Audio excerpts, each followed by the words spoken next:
So a few months ago, I was watching Alien with one of my friends, and at the part of the film where Dallas gets attacked by the alien in the ventilation shafts, my friend said, "Here's that famous hug scene."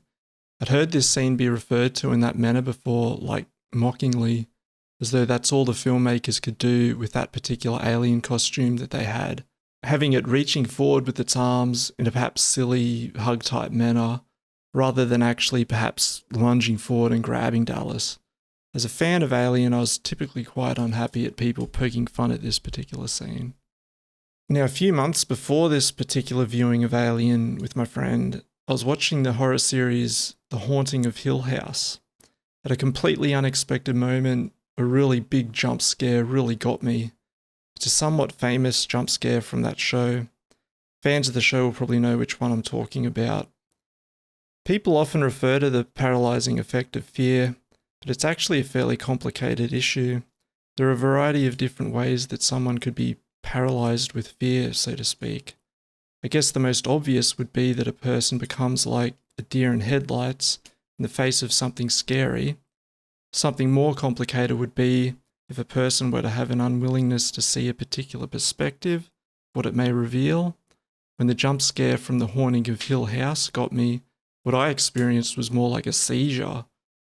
The jump scare happened at a point where I was not at all expecting it.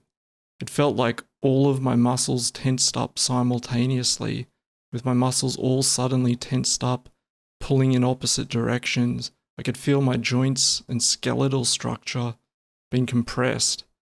It was like being under high Gs. There was a real physical trauma aspect to the experience. Only for a short moment though, like 2 or 3 seconds.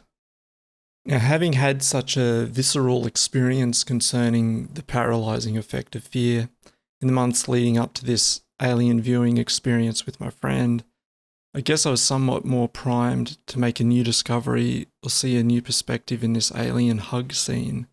So when the alien threw its hands forward when it attacked Dallas, I thought, what if the alien knows how scary it is? Attacking an armed prey item like a man armed with a flamethrower would be a lot easier if that prey item was incapacitated. Could a jump scare do the trick? Especially at a time when the environmental conditions required for such a jump scare are present, like they would be for a man crawling around a darkened ventilation shaft in which a predator is lurking. I find this idea quite a bit more compelling than they had to make the alien just reach forward like that, because that's all the prop would allow for. So yeah, what if the alien knows how scary it is? It used fear as a weapon to paralyze Dallas. Anyway, let me know what you think about this scene in the comments, or about the idea of an organism like the alien using fear, or more specifically a jump scare, as a weapon. Thanks for listening. Have a good day.